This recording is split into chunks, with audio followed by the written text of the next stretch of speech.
And now it's time for another edition of What Would Jello Do? Yes, this latest so-called election circus is almost upon us. Early voting has begun. We may be up to 15 million now, and the vote fraud has already begun. Not the kind that the Jim Crow 2.0 people keep complaining about and the Trumpsies keep complaining about. No, their vote fraud. They're monkeying with elections, not letting people vote, which is what gave us George W. Bush for 2 terms, Donald J. Trump-a-muck, who neither of them ever should have been president, a majority Supreme Court of people appointed by people who stole elections. Need I go on? And it's already starting again, only this time, just as I feared, there's already open, brazen threats of violence. Not just whacking Nancy Pelosi's husband with a hammer in his own home to send a little subtle message when guy was so dumb he couldn't even look up Nancy Pelosi's schedule to see that he was in Washington, D.C. Gotta love them MAGA geniuses. But already, they're tipping their hand where they're seeing militia types who are armed outside early voting stations in places like Arizona, and there's going to be more and more and more of that. These people maybe even buying fake rent-a-cop uniforms for Halloween and then wearing them as poll watchers, stopping people of color and others a block or two in the long, long line. Oh, but we want to challenge your vote. We want to challenge you. We're challenging your vote. I've never even met you. Why are you challenging my vote? Because we can do it in mass, tens of thousands at a time, with a click of a computer button and not let you vote. Oh, maybe they'll let you have a provisional ballot, but that's also for, another one for the shredder. So, to prevent some of this, especially people just rolling up in pickup trucks with their open carry guns, just sitting there in the back of the truck, looking at people or pointing them, which is technically legal in a lot of places, just to scare people away from voting, we have to do the other side. Be willing to escort elderly women and others who need to get to the polls and protect them, walk them past the gauntlet of these same kind of nasty people threatening violence that you find in front of a lot of abortion clinics.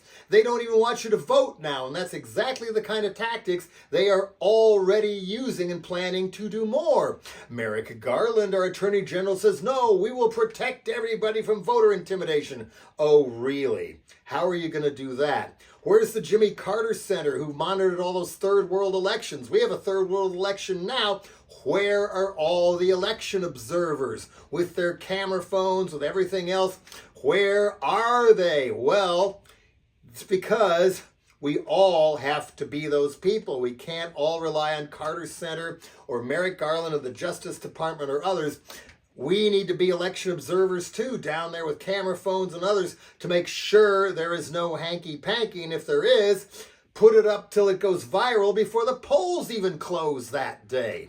And this Georgia law, Brian Kemp, one of the biggest thugs trying to prevent people from voting, Mr. Jim Crow 2.0, who descends from a plantation family that used to have tons of slaves, and I think they even bought and sold them, and he wants all of that back again in the worst kind of way. He just knows not to say that or put a little KKK hood on, but that's what's going on.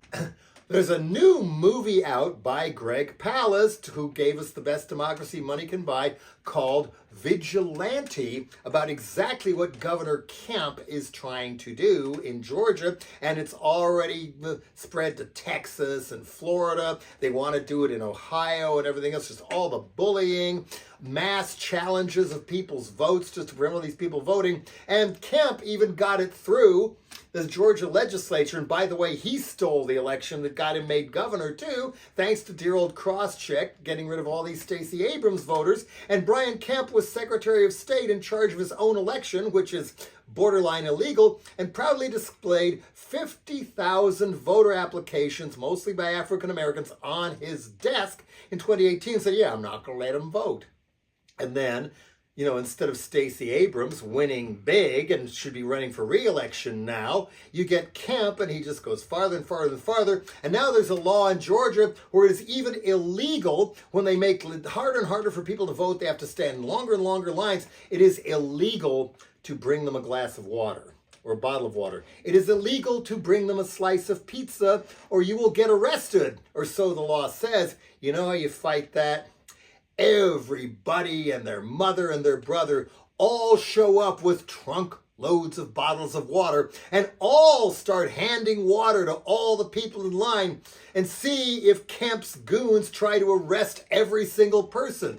Mass arrests for illegal possession of water, that could make that so embarrassing for Kemp and the fascists and racists who follow him. That may be part of what we're going to have to do to turn the tide here. And the Vigilante movie is showing November 2nd, 8 p.m. Eastern Time, 5 p.m. Pacific Time, fill in the flyover state times, where you can download it for free, watch it, and then spread it to other people. And he said that was part of what turned some of these votes in 2018, 2020, was people got a hold of Best Democracy Money Can Buy, exposing Chris Kobach and Crosscheck and the rest, and began gathering people at League of Women Voters meetings and others, and began showing this movie to others. So they went out and kicked some ass and saved the right to vote to that degree. So get the movie, watch the movie. It's mainly focused on Georgia instead of DeSantis and the rest of them. It's mainly on Kemp and what those people are doing. But you can fill in the blanks and help protect the right to vote by helping protect the right to vote. Because people power can work.